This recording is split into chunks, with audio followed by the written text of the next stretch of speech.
मैं नई थी तो मुझे डर तो था ऑब्वियस सी बात है, लेकिन मुझे सबने बहुत कंफर्टेबल फील कराया। मीना मैम ने मतलब मुझे बहुत एज अ फैमिली से ट्रीट किया। मैं नई थी तो मुझे डर तो था ऑब्वियस सी बात है, लेकिन मुझे सबने बहुत कंफर्टेबल फील कराया। मीना मैम ने मतलब मुझे बहुत एज अ फैमिली से ट्रीट किया। पूरी थी, चाहे हमारी डायरेक्शन टीम या पूरी DVF की टीम, तो उन्होंने मुझे कभी भी एक बार भी फील नहीं होने दिया कि मैं एक नई आर्टिस्ट हूँ।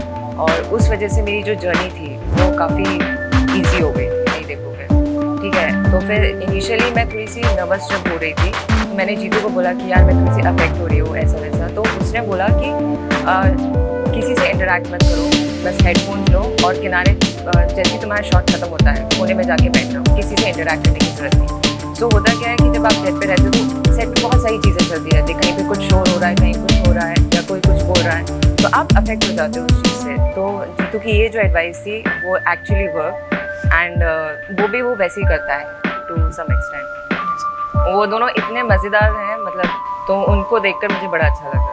तो उसमें मुझे बड़ी खुशी हो गई कि यार इतने सारे लोगों ने ऑडिशन दिया और मैं सिलेक्ट हो गई। तो मैं तो उसी में शौक थी यार मैं कैसे सिलेक्ट हो गई।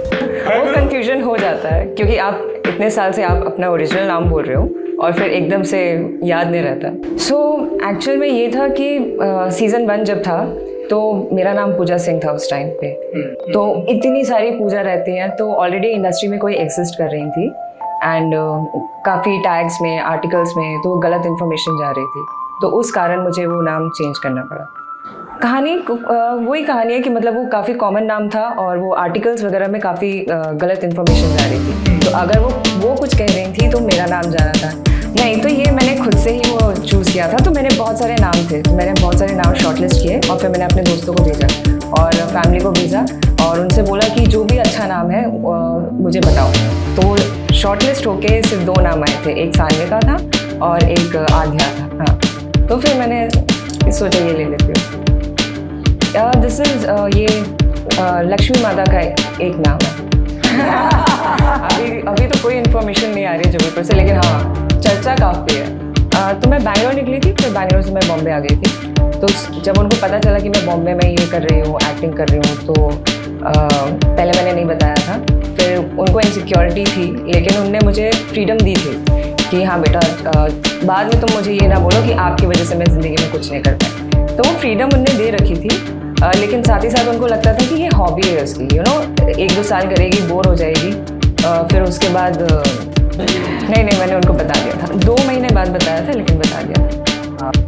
सो मैंने उससे कॉस्ट्यूमेडी से शुरू किया था। तो जब मैं बॉम्बे आई थी तो मैंने 2 एडवर्टीजमेंट में कॉस्ट्यूमेडी का काम। कॉस्ट्यूमेडी में मतलब जो एक्टर्स होते हैं उनकी कौन सी कॉस्ट्यूम रहेगी, मतलब आप डायरेक्टर्स के साथ डिस्कस करते हैं, कलर पैलेट के ऊपर डिस्कशन होएगा कि डायरेक्टर वो किस टाइप का कलर पैलेट चाह रहे हैं, एंड फिर उसके अकॉर्डिंगली जो कैरेक्टर है, कैरेक्टर के क्लोथ्स जो रहते हैं कि इसके नहीं मेरी ट्रेनिंग नहीं थी, लेकिन मैंने कॉस्ट्यूम में भी उसमें भी लेवल होते हैं, तो मैंने वो कॉस्ट्यूमेडी में असिस्ट किया था वो मैम को जो थी, उनको मैंने असिस्ट किया था। तो वो सारी चीज़ें कि मतलब फ़ोटो खींच के डायरेक्टर को भेजना, फिर वो वहाँ से अप्रूवल लेना, तो ये सारा काम रहता था।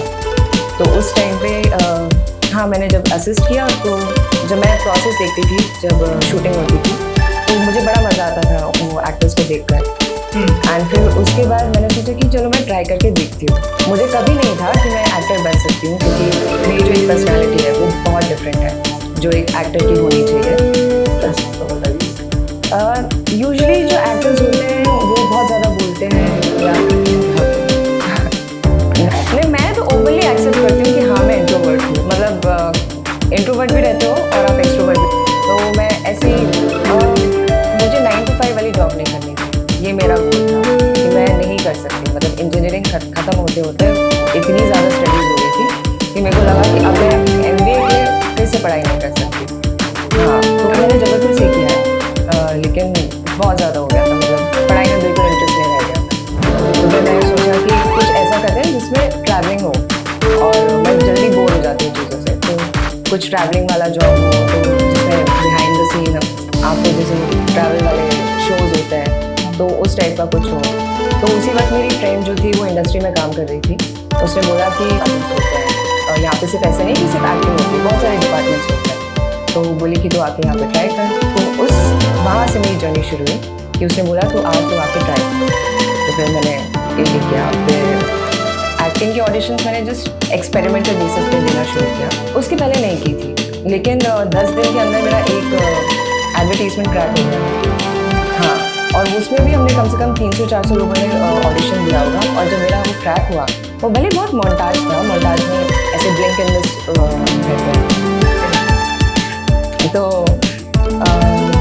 हाँ, तो वहाँ मोन्टाज में तो उसमें मुझे बड़ी खुशी हुई कि यार इतने सारे लोगों ने ऑडिशन दिया और मैं सिलेक्ट हो गई। तो मैं तो उसी में शौक थी यार, मैं कैसे सिलेक्ट हो गई। तो वहाँ से फिर मैंने और ऑडिशन देने शुरू किया और वो क्रैक होते गए। फिर उसके बाद मैंने ऑब्वियसली वर्कशॉप्स किए, मैंने काफ़ी सारी वर्कशॉप्स की। और धीरे धीरे तो घर से आपको हर बार बना के भेजना पड़ता है जो भी आउटफिट में आप करें। थोड़ा सा तो रहता है क्योंकि इसमें मुझे ऐसा लगता है कि स्पेशली हमें जो हम हमेशा जो देखते आ रहे हैं, चाहे हम वो बॉलीवुड की एक हीरोइन देख रहे या एक जो इंडस्ट्री में जो लोग काम करते हैं, तो वो रहता है कि मतलब ऐसे एक सर्टेन वे में आपको होना चाहिए कि सुंदर हो या गोरी हो या बाल। जब आप इंडस्ट्री में ऐसे बहुत आपके अपीयरेंस पे बहुत लोग जाते हैं, तो अगर आप स्टेप आउट भी कर रहे हो, घर से बाहर भी निकल रहे हो, तो आपके बाल कर्ल्स होने चाहिए और कपड़े अच्छे होने चाहिए, मेकअप होना चाहिए। तो ये सारी चीज़ों पे बहुत रहता है, फोकस बहुत रहता है। तो जो लोग नए रहते हैं, जैसे मैं नई आई थी, तो मुझे ये सारी चीज़ों का कोई आइडिया ही नहीं था। मैं विदाउट मेकअप जाती थी ऑडिशन के। तो मेरे को एक बार कास्टिंग डायरेक्टर ने टोक दिया कि अगर तूने मेकअप करना नहीं सीखा तो 3 महीने बाद भी तू मुझे यहाँ पे स्ट्रगल करते हुए नजर आई। तो फिर मैंने धीरे धीरे वो मेकअप करना कैसे करते हैं या कैसे कौन से अटायर में जाते हैं, अपने आप को कैसे प्रेजेंट करते हैं, तो वो सारी चीज़ें आपको सीखनी पड़ती हैं। तो वो प्रेशर तो रहता है, थोड़ा प्रेशर तो है। सीज़न 1 में ऐसा कोई ब्रीफ नहीं था। सीज़न 1 में बस ये बताया गया था कि लड़की कम बोलती है, ये ही ब्रीफ था। और मतलब काफ़ी परेशान है, उसके घर में शादी नहीं हो रही है, उसकी शादी नहीं हो रही है, तो घर वाले परेशान है, तो उसकी वजह से वो परेशान है। तो ये ब्रीफ मिला था जब मैंने ऑडिशन दिया था। और जब मैं सेट पे गई थी तो भी यही था।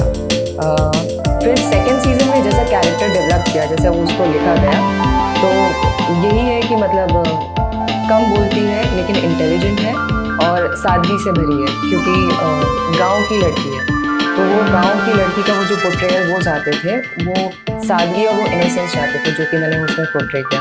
तो यही ब्रीफ था, ऐसा कुछ मेजर नहीं था। फिर भी और मैंने इसे क्योंकि मैंने बहुत सारी चीज़ें अपने आसपास देखी हुई है। मैंने अपनी बहनों को बड़े होते हुए देखा है। मैं बहुत छोटी थी, मेरी बहनें काफ़ी बड़ी बड़ी हैं। तो ये जो कल्चर है, मैं ये कहूँगी कल्चर तो गलत शब्द होगा, लेकिन जब वो बड़े थे तो उनकी शादी के रिश्ते आते थे और घर का माहौल ही वैसा था कि लड़कों से मिलने नहीं देना है। और तो वो जो एक झिझक थी, कैसे जब वो अभिषेक और रिंकी बात करते हैं, तो वो सारी चीज़ें मैंने अपने आजू बाजू से ही देखा। हाँ, क्योंकि मैंने अपनी बहनों को बड़े हाँ जी। who is Sanvika and all that? तो अभी चेंज तो अगर आप मोबाइल हटा दो तो आपकी दुनिया वैसी ही है जैसे पहले थी। अब होने लगा है थोड़ा थोड़ा। तो अगर जैसे मैं मार्केट जाती हूँ, उस दिन पानी पूरी खा रही थी तो किसी ने बोला आप पंचायत में है ना, और फिर उस दिन ऐसी शॉप में गई थी तो वहाँ पे 2-3 लोग ऐसे पहचान लेते हैं। तो वो रिकग्निशन थोड़ा थोड़ा होने लगा है, लेकिन मेजरली मोबाइल पे है। इंस्टाग्राम फॉलोअर्स बढ़े जा रहे हैं, डीएम्स आए जा रहे हैं, तो डीएम्स में आता है वो बाकी ऐसे घर वालों को नहीं आ रहे हैं।